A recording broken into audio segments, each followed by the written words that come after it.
Steph Travers' life is about horses.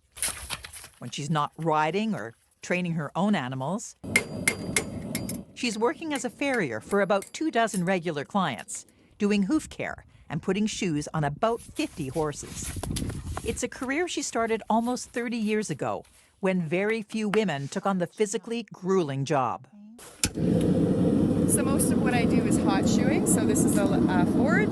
This is what we call a sharp shoe. It was an extraordinarily challenging trade to learn, and I've loved it. It's been a great career.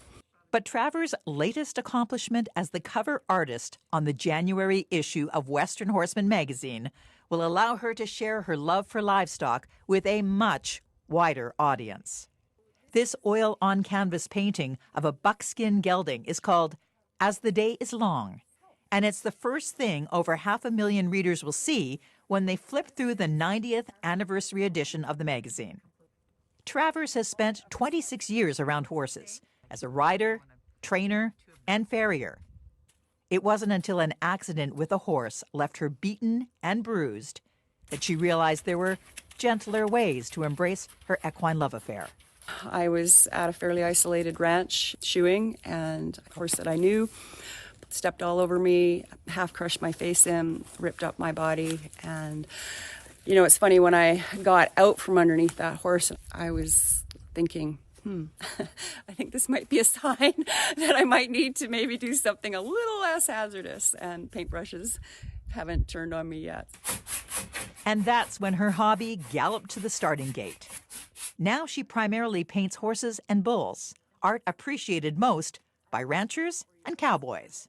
So this piece is called As the Day is Long. This horse, and so many good ranch horses, are honest as the day is long.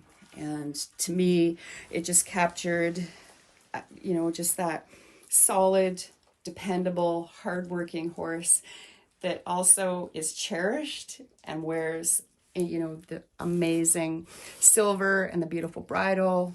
When did I realize I was a true artist? I think I was born that way. I only ever had two loves in life, and that's art and horses. And neither of my parents thought that either of those were great career choices.